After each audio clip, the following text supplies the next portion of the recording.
only because the city condition is forbidden, but more importantly, in order to reach the perception that the key is here, Bahain nila yung I will reject the idea that the yeah, very bagal first na. of the Senate, mananalig ang buhay, it is a thing that was giving credence Sabi no, to his saglit statement, raw ang bagsak. which I believe is not true.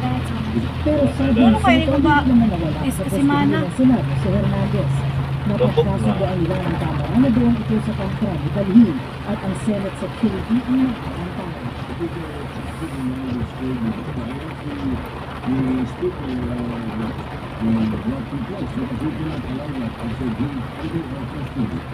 And therefore he was in contact with the Senate. Ay kinilang ng Lucia Ibig sabihin yan, ang mga ito as I asked the Sabi of Government to bring us to the taking people's progress center and traffic working. Still under the care of the Sangit ang dito. Trap. Wala akong sangit. Suyod na. Dahil dito nagsuspende ang sesyon dahil sa Wala akong sangit. ngunit kahit sa kagalang sesyon, patuloy ang debate. Ilang beses na nagsuspende ang sesyon dahil sa tensyon. Sa huli, nagmisyon si Senator Estrada na ilipat na si Hernandez sa Pasay City Jail. Naagad naman silang ayunan ni Majority Leader Senator Vic Solis. Walang tumigil kaya nagdesisyon si Senator Francisco Soto na mag-ilipat ng usapan si President Vice Hernandez sa Pasay City Jail.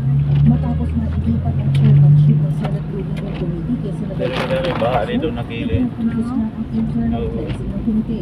Ito'y matapos maiugnay ang isang kumunay staff ng Blue Ribbon Committee na kinilala bilang si Ben Ramos na sangkot kumano sa anomalya sa flood control projects. Ayon kay Lacson, swerte nila pag-pick up, sa pasok Blue ko. Ribbon Committee Daw na, tungkulin no. itong imbestigahan ang maling gawain sa pamahalaan Uy, at panagutin ang mga tiwali. Lumabas ang pangalan ni Ben Ramos sa ikinakisang mga mensahe sa Infocom hearing na ayon kay Hernandez ay staff ni Estrada. Itinanggihan ni Estrada. wala akong staff consultant sa Telegram. No such person has ever been employed, much less authorized to use my name or act on my behalf. Sabi ni Estrada, nilalaw Ben Yung baha Ramos man sa nila staff ng naka-traffic. Blue Committee na dating girlfriend daw ng isa sa kanyang staff.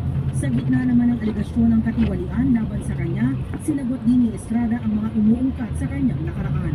Ako po ay nakipaglaban ng patas sa proseso ng batas at justisya at naghintay ng matagal na panahon sa pagdating ng hakon sa mga kaso. Hindi po ako nawala. Hindi po ako nagtago. Hindi po ako tumakas. O nagbintang ng mga taong walang kinalaman sa mga akusasyon laban sa akin. At great my freedom and my political career, I have acquitted myself of the grave charge of plunder before the bar of justice baha, and the kanan. legal system we are all sworn to uphold. Naman?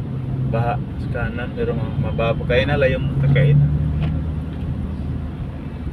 Vicky, sinabi naman ngayong gabi ni Bicol Saro Party List Representative at co-chair ng House Committee on Infrastructure nag-really concern sila sa desisyong paglilipat kay Hernandez. Sa tingin ni Redon, mas nagiging ligtas si Hernandez sa kustudiya ng Senado kesa sa Pasay City Jail.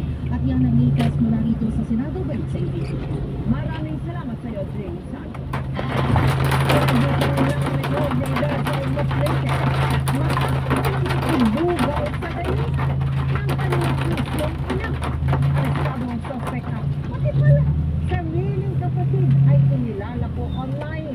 Nakatutok si John Consulta. Ay, matanara. Naligo. Ano yung naman? Supply ba?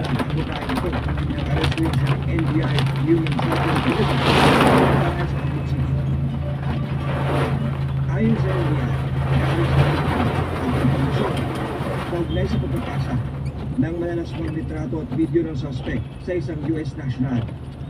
Several child sexual abuse and